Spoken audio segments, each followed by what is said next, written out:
What's up everybody, this is Nightwing2303 from kicksoncourt.com. Today we have a performance review on the Reebok Q96, so with that being said, let's go ahead and get right into it. Alright guys, so starting out with the base of the shoe, you have a kind of wavy traction pattern. Very similar as far as performance goes in comparison with the originals. Still got this clear outsole here, and whatever kind of rubber they used is extremely sticky. So that's a good and a bad thing. Good thing on clean courts, you're definitely sticking to like glue.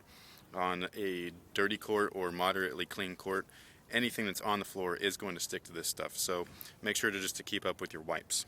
The highlight of the traction is this pivot point here. If you are planting your feet properly, which is right around this area, the ball of your foot, this is where you want to push off and stop and all that stuff. This area is definitely going to excel in performance in comparison to the clear sections, just because dust doesn't really affect this area too much. So try to keep your foot plants proper and you'll be good to go.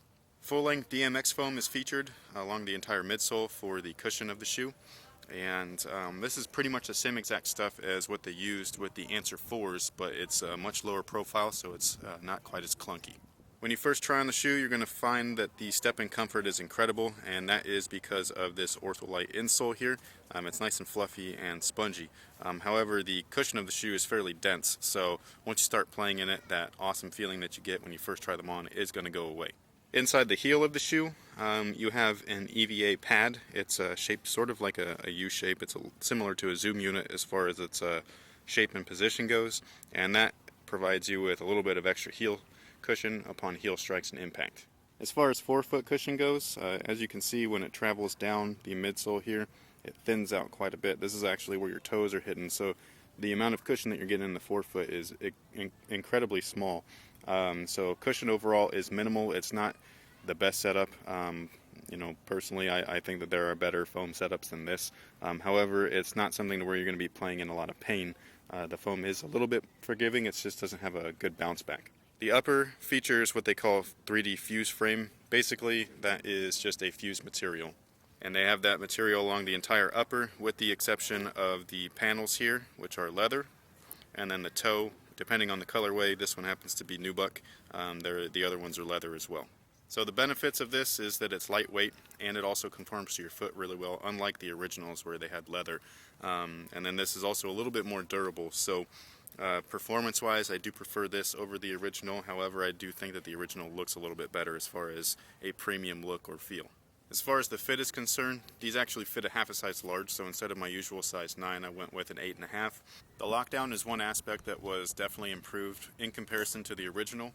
The lace loops I thought were actually independent pieces, which they actually aren't. While they do go all the way down into the strobel board or the footbed of the shoe, they are attached right here, so they're not independent whatsoever. So when you lace this up, these things are not working, independently. They're actually attached to the rest of the upper.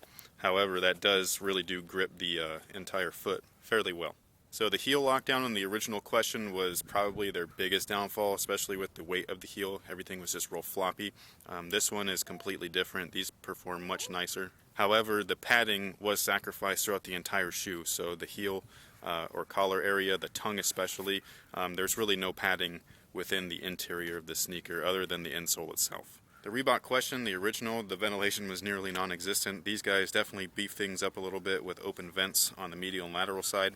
And then you also have this thin double-layered mesh tongue, which gives you a little bit of airflow as well. Most of your support's coming from the lockdown and fit. You also have a slightly wider stance within the toe box, as well as that low-profile cushion, so you're not becoming unstable during your game plays or your movements.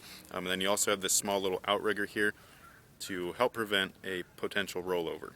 Inside the midfoot of the shoe, we have a fairly wide and large shank plate, and that provides really nice torsional support. So even though the shank bar is inside, it's a nice enough spacing to where it's covering the whole area. Alright guys, so that pretty much takes care of the performance review on the Reebok Q96. Definitely an upgrade from the original. As you can see, way less bulky. Much better fit on the Q96, ventilation as well. The materials, I do personally prefer the leather and everything on this shoe. However, this one performs a lot better.